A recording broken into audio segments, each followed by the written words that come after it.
नमस्कार मेरे प्यारे भाइयों और बहनों, आप सभी का श्री कृष्ण भक्ति सिंधु पर स्वागत है। भक्तों, आज के इस वीडियो के जरिए मैं आपके साथ भगवत गीता के 10 उपदेश हिंदी में शेयर करने वाला हूं, जो आपके जीवन को पूरी तरह से बदल देंगे। दोस्तों, यह वीडियो आप सभी के लिए बहुत ही स्पेशल और जीवन को बदल देने वाला साबित होने वाला है। इसीलिए इस भगवत गीता उपदेश वीडियो को अंत तक ध्यान से देखते रहें। भगवान श्री कृष्ण कहते हैं कि इस मृत्यु लोक का हर एक प्राणी, चाहे वह मनुष्य हो या पशु पक्षी हो या फिर पेड़ पौधा हो, हर सांस लेने वाला प्राणी अपने जन्म के साथ मृत्यु को भी लेकर आता है। हर प्राणी को एक न एक दिन निश्चित क्षण पर मरना अर्थात अपने शरीर को त्यागना ही पड़ता है। दोस्तों, यहाँ भगवान श्री कृष्ण कहते हैं कि मनुष्य को चाहिए कि फल की इच्छा त्याग कर कर्म को अपना धर्म समझकर करे, क्योंकि जो भी मनुष्य फल प्राप्ति की इच्छा करता है, उसका मन फल के बारे में सोचकर अपने कर्म और कर्तव्य से विचलित हो जाता है और उस इंसान को वह फल प्राप्त नहीं होता है जिसकी उसने इच्छा की हुई थी।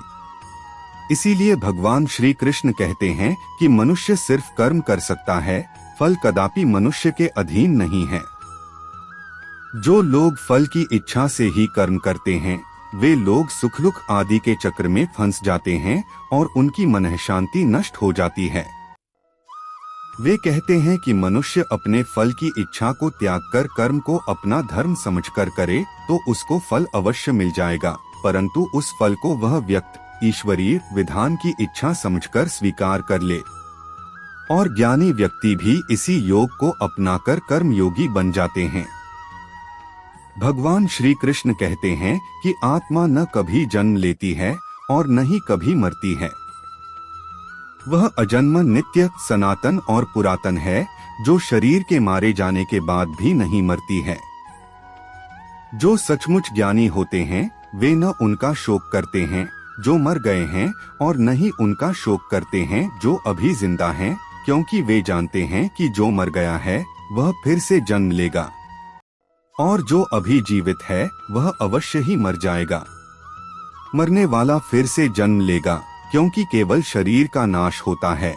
शरीर के अंदर जो आत्मा है वह कभी भी नहीं मरती है, क्योंकि आत्मा को न कोई शस्त्र काट सकता है और न ही उसे अग्नि जला सकती है, न ही जल गला सकता है और न ही इसे वायु सुखा सकती है।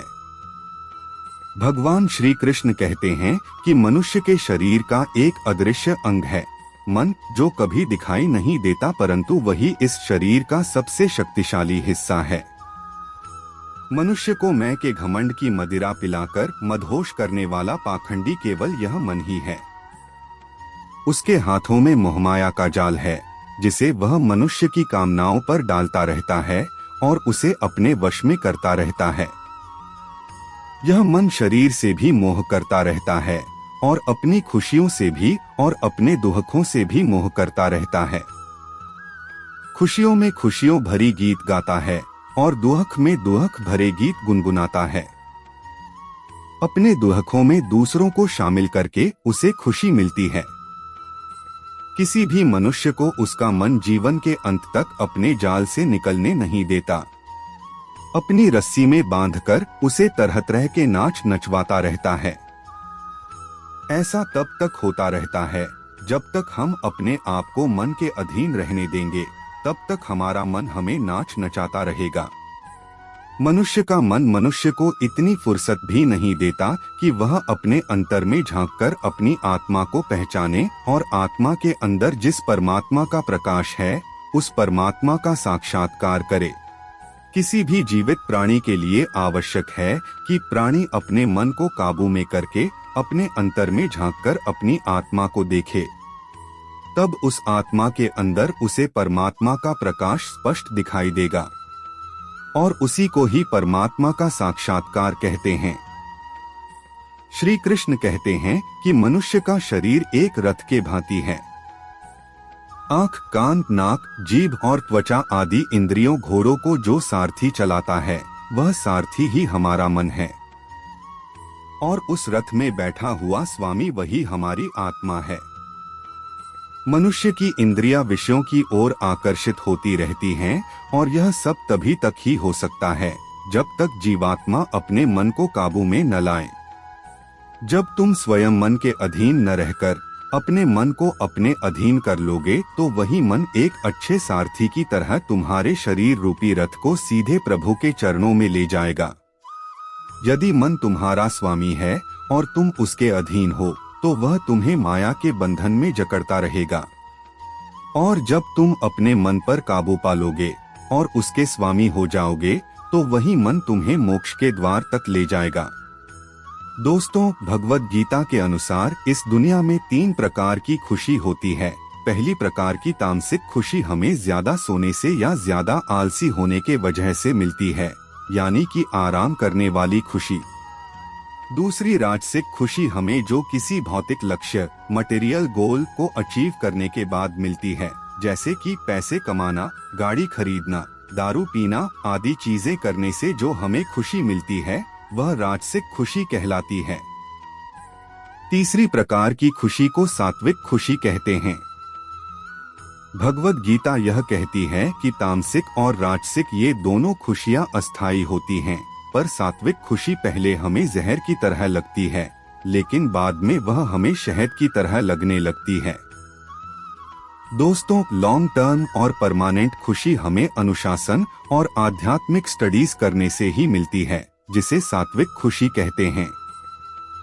श्री कृष्ण कहते हैं कि इस संसार में केवल 2 ही वस्तु है, एक शरीर और दूसरा उस शरीर में रहने वाला शरीरी आत्मा।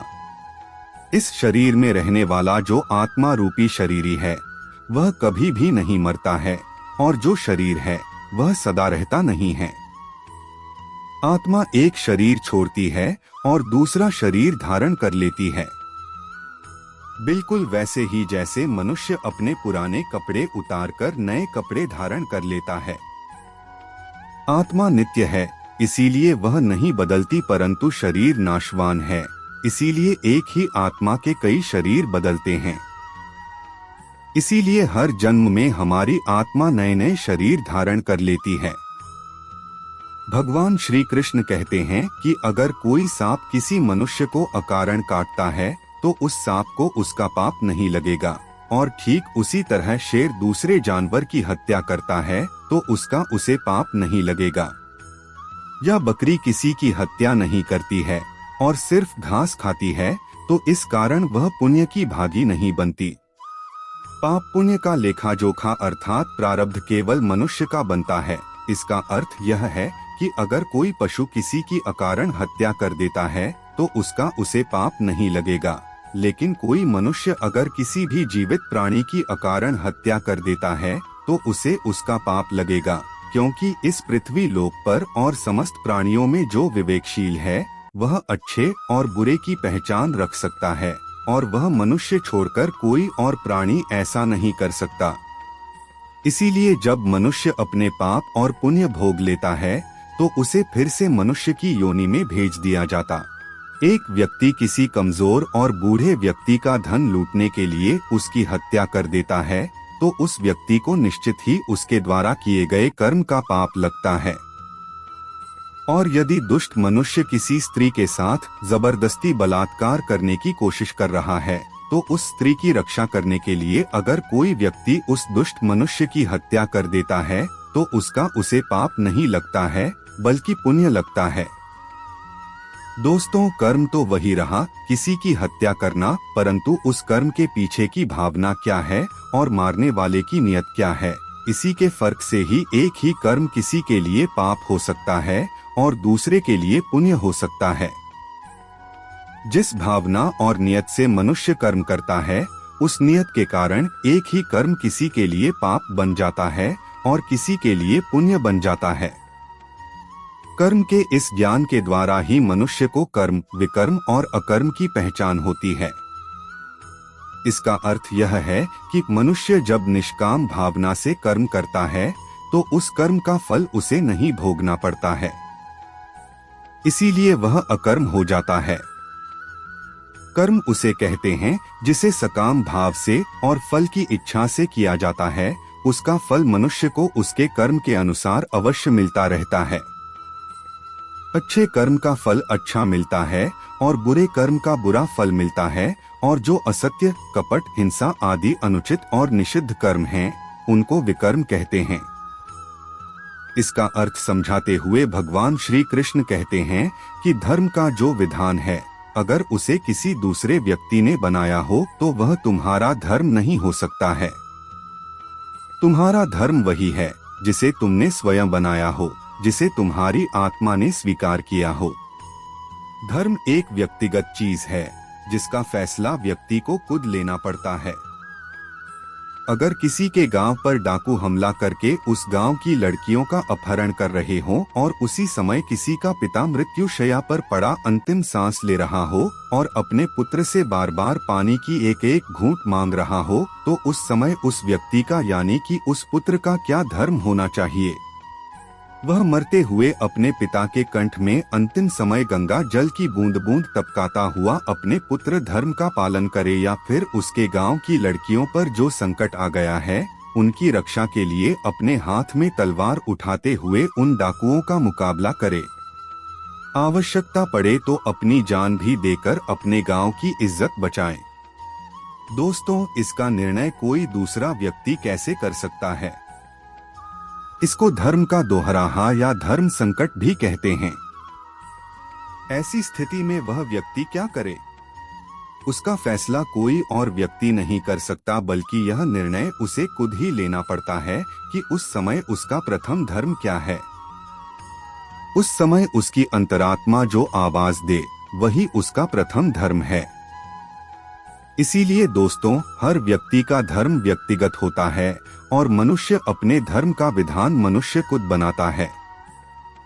दोस्तों, आप सभी को यह उपदेश कैसे लगे, यह हमें नीचे कमेंट बॉक्स में कमेंट करके हमें जरूर बताएं। अगर आपको यह वीडियो पसंद आया होगा तो इस वीडियो को अपने दोस्तों के साथ अवश्य शेयर कीजिए, ताकि अन्य लोगों को भी श्री कृष्ण गीता उपदेश हिंदी में पढ़ने को मिल सके।